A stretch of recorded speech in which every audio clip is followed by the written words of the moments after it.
নমস্কার দর্শক বন্ধু, গোস্ট ফাইলসের আজকের মঙ্গলবারের এপিসোডে আমি সোনালি তোমাদের জানাই অনেক স্বাগত। আজ আমি তোমাদের সামনে আলোচনা করতে চলেছি যে সেই এপিসোডটির ঘটনার কিছুটা সারাংশ হলো আতঙ্ক, ভয় কিভাবে একটা মানুষের জীবনকে নষ্ট করে দিতে পারে তিলে তিলে, সেই ঘটনাই তোমাদেরকে শোনাবো। আর সেই ঘটনাটি পাঠিয়েছেন কলকাতা থেকে ব্যবসায়ী নীলকান্ত হালদার। তাকে অনেক ধন্যবাদ জানাই গোস্ট ফাইলসে তার জীবনের ঘটনার পাঠানোর জন্য লিখে। তো নীলকান্ত সাহেব যেভাবে ঘটনা লিখেছেন আমি তোমাদেরকে সেভাবেই ঘটনাটি শোনাবো। তো চলো বেশি দেরি না করে চলে যাই সরাসরি ঘটনাতে। আর সাথে থাকো। ঘটনা ভালো লাগলে একটি লাইক, একটি সাবস্ক্রাইব আশা করতেই পারি তোমাদের কাছ থেকে। তো চলো শুরু করি। ঘটনাটি ঘটেছিল আজ থেকে ঠিক 2.5 বছর আগে। কয়েকদিন হলো রাতে ঠিক ঘুম হচ্ছে না। চোখ বন্ধ করলেই কী সব বীভৎস চেহারাগুলো ভেসে উঠছে আপনা আপনি। কিন্তু কেন এমন হচ্ছে? 2-3 বার ডাক্তারের কাছে গেলাম সমস্যাটা নিয়ে। ডাক্তার নানান পরীক্ষা নিরীক্ষা করে বললেন, নীলকান্ত সাহেব কোথায়, আপনার তো কোনো সমস্যা নেই, আপনি তো একবারে ফিট আছেন। ডাক্তারকে বললাম, ডাক্তার তাহলে আমি যেসব দেখি সেগুলি কি? ডাক্তার হাসতে হাসতে বললেন, আপনি সম্পূর্ণ সুস্থ আছেন মিস্টার নীলকান্ত, ওসব আসলে কিছুই না। আপনি অত্যাধিক ঘোস্ট স্টোরি পড়েন তাই না, আর হয়তো মিস্টিরিয়াস বই পড়ছেন, তবে আমার ঠিক তা মনে হয় না। ডাক্তারকে বললাম, তাহলে কি করব ডাক্তার বাবু? তিনি হাসতে হাসতে বললেন, কিছু করা লাগবে না, বাড়িতে গিয়ে দিব্যি রেস্ট নিন কিছুদিন, অথবা সম্ভব হলে সপ্তাহখানিক কোথাও থেকে ঘুরে আসুন, তাহলে সব ঠিক হয়ে যাবে দেখবেন। আর হ্যাঁ, এসব হরর মুভি আর বই পড়া থেকে পারলে একটু দূরে থাকুন আপাতত। ডাক্তারের চেম্বার থেকে বের হয়ে বেশ প্রফুল্ল লাগছিল। যাক, তেমন কোনো সমস্যা নেই তাহলে। খুশি মনে মেডিকেল থেকে বের হয়ে সোজা 7 মাথায় এসে চা খেলাম। তারপর রাত ঠিক 10:30 নাগাদ সিএনজি ধরে বাড়ি চলে এলাম। আমার বাড়ি, আমি যেখানে থাকি সেই মেসটা বগুড়া সরকারি কলেজের ঠিক পেছনে। এ পাশটা কলেজের উত্তর দিকে মোটামুটি ফাঁকা একটা সুন্দর এলাকা। কলেজ দুটো হলো, তিতুমির ও মুন হলো আজ প্রায় বছর 7 হলো বন্ধ পড়ে আছে। হলের জানালা দরজাগুলো ভেঙে গেছে। 2-1টা যাও বা জানালা দরজা আছে, তাও কোনো মতে লুলা হয়ে জানালার চৌকাঠের সাথে আটকে রয়েছে কোনো মতে। গভীর রাতে ওদিক তাকালে পোড়া বাড়ির মতন লাগে, মনে হয় যেন কখনো বা জানালা দিয়ে কোনো অতি বিভৎস মুখ বেরিয়ে আসে। তারপর হঠাৎই মনে হয় গলা কাটা কোনো মাথা দেওয়ালে বেয়ে নেমে আসছে নিচের রাস্তায়। আমি পারতপক্ষে রাতের বেলা ওই দিকে তাকাইনি। আজও বাড়িতে আসার সময় কোনো দিকে না তাকিয়ে সোজা গটগটিয়ে রুমে চলে এসেছি।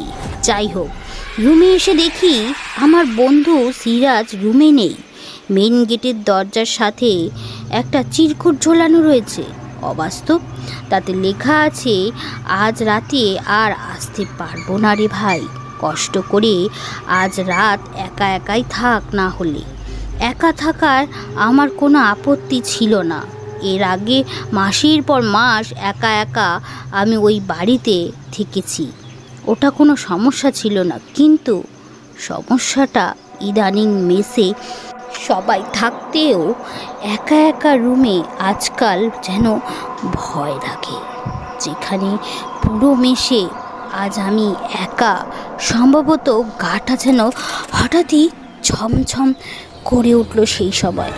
তার কিছুক্ষণ পর বুঝতে পারলাম আমি ঘামছি, শুধুই যেন ঘামছি তা না, শরীরটাও বেশ ভারী ভারী লাগছে। এই কেমন যেন অন্যরকম অনুভূতি। ঘড়ির কাঁটায় তখন পুরো রাত 11টা। আর রাত 11টা ওইসব এলাকায় তো কিছুই না, ছেলে মেয়েরা রাত 12টা পর্যন্ত রাস্তা দিয়ে চলাফেরা করে। তবে আমি কেন এত ভয় পাচ্ছি? দূরে এটা কোনো কথা? ধুর, নিজে নিজে মনে করলাম আর বলে উঠলাম, বাড়ির অন্যান্য রুমের দরজা জানালা লাগানো আছে কি না দেখে নিজের রুমে এলাম। না, খুব খিদে লেগেছিল মনে হচ্ছে, কিন্তু আজ ডাক্তারের কাছে যাওয়ার রান্না বান্না কিছুই তো করা হয়নি। ভাবলাম পাশের মামার ছোট হোটেলটা থেকে কিছু খেয়ে আসি। আসার সময় হোটেল খোলাই ছিল। বাড়ির গেটে তালা মেরে আমি হোটেলের দিকে হাঁটা ধরলাম। খুব বেশি দূর না, আমার বাড়ি থেকে 1 মিনিটের পথ হবে। কিন্তু একটা মোড় থাকায় দোকান খোলা আছে কি না সেটা বোঝা গেল না। কিন্তু আজ কেন জানি রাস্তাঘাট সব ফাঁকা ফাঁকা লাগছে, কেউ কাউকে কোথাও দেখতে পাচ্ছি না। ব্যাপার কি? মনে মনে ভাবলাম হয়তো আজ খুব ঠান্ডা আবহাওয়া, তাই হয়তো কেউ বাইরে বেরোয়নি। রাতও অবশ্য কম হয়নি, এখন রাত 12টা কি 13টা বাজে, তাই স্বাভাবিকভাবে রাস্তা শুনশান হওয়ারই কথা, এবং তাই হয়েছে। এদিকে রাস্তার মোড়ের কাছে আসতে না আসতেই রোড লাইট হঠাৎ করে বন্ধ হয়ে গেল। দূর কারেন্টটাও গেল বোধ হয়। চারপাশ ঘুটঘুটে অন্ধকার হয়ে গেছে, কোথাও পা ফেলছি ঠিক বুঝতে পারলাম না।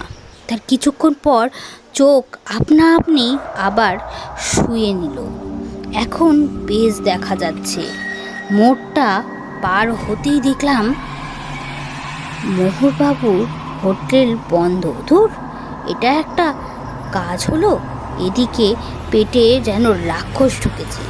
খুব খিদে পাচ্ছিল সেই সময়, যে করেই হোক কিছু খেতেই হবে। তবে এত রাতে আর রান্নার ঝামেলা করতে চাই না। হঠাৎ এমন সময় তিতুমির হোল থেকে একটা চিৎকার শোনা গেল। আমি আশেপাশে কাউকে দেখলাম না, কিন্তু একটু সামনে গিয়ে এগিয়ে বুঝতে পারলাম বা চেষ্টা করলাম ঘটনাটা কি।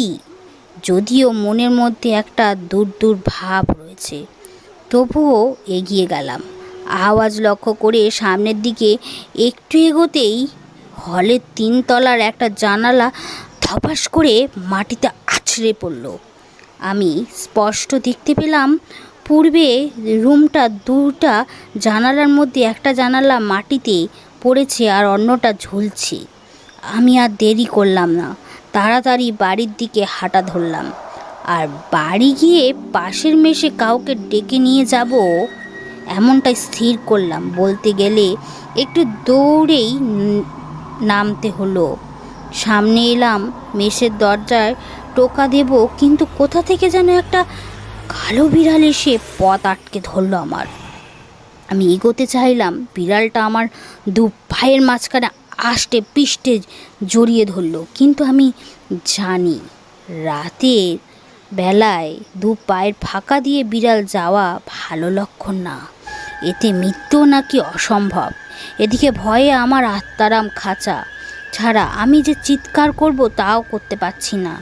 কেউ যেন আমার কণ্ঠ রোধ করে রেখেছে। গলা থেকে যে আওয়াজ বের হচ্ছে তা যেন অন্য কেউ দূর থেকে কথা নিজেই শুনতে পাচ্ছি না। বিড়ালটা কিছুতেই পথ ছাড়ছে না, সুযোগ পেলেই যেন আমার কণ্ঠ নিয়ে ছিঁড়ে খাবে। বারবার দাঁত বের করে আমার দিকে দৌড়ে আসছে। হাত ঘড়িটায় তখন দেখি প্রায় 1টা বাজে। আমার গলা শুকিয়ে কাঠ হয়ে গেছে, প্রচুর তৃষ্ণা লেগেছে। এই নির্জন পথে আমি একা অসহায় হয়ে আছি, খালি বলছি ওপরওয়ালা আমাকে রক্ষা করো। তারপর চোখ খুলতেই দেখি সামনে কিছু নেই। ঘরের এনার্জি বাল্বটা জ্বলছে, মাথার উপরে স্বর্গে সিলিং ফ্যানটাও ঝনঝন করে ঘুরছে। আমি যেন ঘেমে অস্থির হয়ে হাত বাড়িয়ে টেবিলের উপর থেকে জগ ভর্তি জলটা ঢক ঢক করে গিলে খেলাম। যাক বাবা, বাঁচলাম এই আতঙ্কিত ভয় থেকে। তো ফ্রেন্ডস, এপিসোডটি কতটা সত্য, কতটা মিথ্যে বা কতটা কল্পনীয় সেটা আমি জানি না। গোস্ট ফাইলস সেটা যাচাই করার কাজ নয়। তো যদি ভালো লাগে একটি লাইক, একটি সাবস্ক্রাইব চ্যানেলটিকে করে দিও। তোমরাও চাইলে তোমাদের জীবনের ঘটনা লিখে পাঠাতে পারো আমার কাছে। আর তোমরা ততক্ষণ ঘটনা লেখো আমার কাছে। আর আমি ফিরে আসছি নেক্সট এপিসোড নিয়ে আগামী শনিবার। কোন ধরনের এপিসোড তোমরা চাও সেটা কমেন্ট করে জানাতে পারো। ঘটনা ভালো লাগলে সেটাও কমেন্ট করে জানাতে পারো, ঘটনা মন্দ লাগলে, খারাপ লাগলে সেটাও কমেন্ট করে জানাতে পারো। তো ততক্ষণ তোমরা ঘটনা লেখো, আর আমি ফিরে আসছি নেক্সট শনিবার। Good night.